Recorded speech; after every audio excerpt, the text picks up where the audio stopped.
Okay, in the first part of this lesson, we discussed why we would need an inverse exponential function. I will tell you that I think the worst part about exponential function inverses is the name, because it's not inverse exponential function, which is very descriptive. And you would get the idea there that you're plugging in the final answer, and this inverse exponential function would actually tell you the right exponent. Unfortunately, the name for inverse exponential functions is logarithm, and it was invented by the person who discovered them.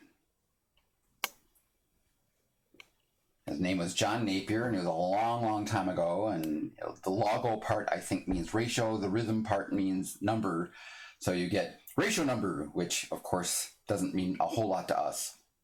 But a logarithm function, for us, is going to mean inverse exponential function, which is going to be a much more useful way of describing it. And practically everything we do will come from that. So let me just write it down once. Exponential, like this, and fun, like that. Now, let's just make a quick table, and then we'll make a much longer table. And I'm going to live with this example for the next 5 minutes or so. I'm just going to write down y equals f of x, and then put down the simplest exponential function I can possibly think of, just 2 to the x.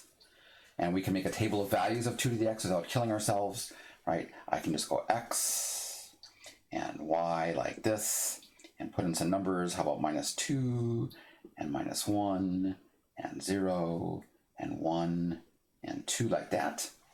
And we know how to make a table of values for an exponential function. Let's just plug in 0 and get 1. And since this is an exponential function, we know we keep multiplying the y values by the same number, the base. So I multiply by 2, I multiply by 2, I divide by 2, I divide by 2, and that's our table for our exponential function values. The table for the inverse function values, we've talked about how to do this. It's actually very easy. What I want to do here. Usually what we want is we want to plug in the y values, right? They've done research on this. This is the best notation, but it's hard to get people to use it, right? And we just switch all the numbers, right? So I should put a quarter here, and -2 here, and a half here, and -1 here, and 1 here, and 0, and 2 here, and 1, and 4 here, and 2. So even though we haven't defined a logarithm function or an inverse exponential function, we can make a table of values without killing ourselves at all. As long as we can make a table of values for the original exponential function, we can make a table of values for the inverse exponential function, or what we're calling the log function. The problem is, if I look at this log function over here and ask myself, what is this log function doing to my inputs to get the outputs? It's not obvious at all. What I would like to do is add a column to this, so I can add them to column to this, so we can come up with a much better description of what the logarithm function is doing, besides calling it the inverse exponential function. So what we're going to do is just put the same table up, the same table of values, with just one more column. I want the same function. I want x here like this. Good. Yes. And I want 2 to the x here, and we can have our final answers if we want. Not necessary, really, but it's what our calculator would give us, unfortunately. So I'm not sure what this, how we'll call this an answer. We'll learn to hate that. Anyways, so I want 0 and 1 and 2. We know how this worked, except let's actually just write it out. I'm going to put 2 to the -2 and 2 to the -1 and 2 to the 0, like that. And then this is going to be, there's going to be 2 to the first, and this is going to be 2. And of course, these are the answers we wrote down before. This should be 2 squared. So this is 4, and this is 2, and this is 1, and this is a half, and this is a quarter. Now in blue, we'll put the inverse function. The inverse function. So what we want to have here is y. Let's just use the notation for the inverse function for an exponential function. We'll go like this, log 2 of y, like this. Now, what happens, how did we find this before? Well, we switched these two columns, the first column and the third column, but the numbers in the second column are more descriptive and they're the same numbers here. So what I'm going to do, instead of putting a quarter, a half, 1, 2, 4, I'm going to put 2 to the minus 2, 2 to the minus 1, 2 to the 0, 2 to the 1, 2 squared. It's going to be the same table of values, but more descriptive. So what I'm going to do is I'm going to write this as 2 to the minus 2, like this, and 2 to the minus 1, like that, and 2 to the 0, like that, and 2 to the first, like that, and 2 squared. And now we're just going to put the original values, because remember, we're just swapping these two. So this is going to be minus 2, this is going to be minus 1, this is going to be 0, this is going to be 1, and this is going to be 2. Now, even as tired as we are, we can now look at this first column and be able to say really, really easily what this function is doing, right? It's taking the 2 to the power and just giving us the power. 2 to the minus 1, the answer is the power. 2 to the 0, the answer is the power. 2 to the first, the answer is the power. 2 to the squared, the answer is the power.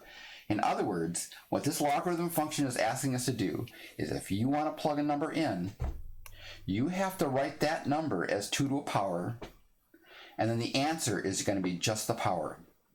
Let's say this again. If you want to plug in a number, you have to rewrite that number as 2 to a power, and then the logarithm is just going to be the power.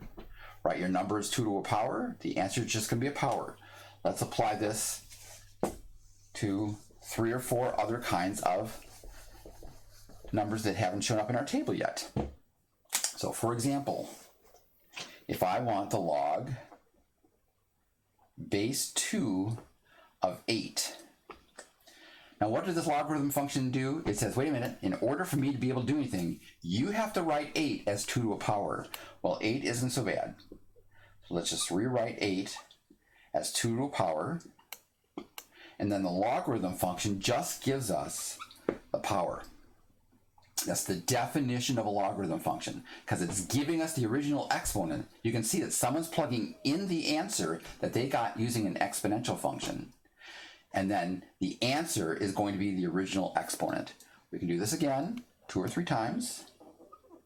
If I say log 2 of, say, 16. In order to do this, log 2 says, wait, you got to write 16 as 2 to a power. Well, that's not so bad. That's just 2 to the 4th. Like that. And then the logarithm says, oh wait, now that you've written it as 2 to the 4th, I can tell you what the exponent was. Remember, you're plugging in the result of using an exponential function, and the logarithm is just giving us the final exponent. 2 more, well, maybe 3, well, 2. Let's try this. If I want to do something like log base 2 of, how about the cube root of 2? The cube root of 2 seems to be a sufficiently icky number that we can do something here, right? Now, what does log base 2 ask? It says, you write the cube root of 2 as 2 to a power. All right, fine, here we go. I'm going to write this as log base 2. I'm rewriting the inside as 2 to a power, like that. And then logarithm says, base 2 says, now that you've written as 2 to a power, I can just tell you what the power is. All right. Now, here's something that log base 2 is very bad at. If I want the log base 2, for example, of 25, I know that 25 is 5 squared.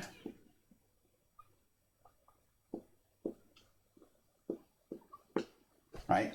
But it's not just the exponent. In order for log base 2 to do anything, you have to rewrite that number as 2 to a power, and I didn't do it, right? So this is completely useless here. One thing that's useful goes like this. Ready? Here we go. And this is unbelievably useful in lots of math and science, right? Now, I know the 2 to the 4th is 16. That's too small. I know the 2 to the 5th is 32. That's too big. So the right power is going to be between 4 and 5. In fact, what I want to be able to do is just write this as 2 to the 4 point something. We'll worry about what the something is and ways of finding the something. But what we have right now, we've written as log 2. We've written the inside number as 2 to a power is 4 point something, and so the actual answer is going to be that 4 point something. That's incredibly, incredibly useful. I'm going to give you your turn where I'm going to ask you to do a couple things like this, and then we'll develop the material just a little bit further.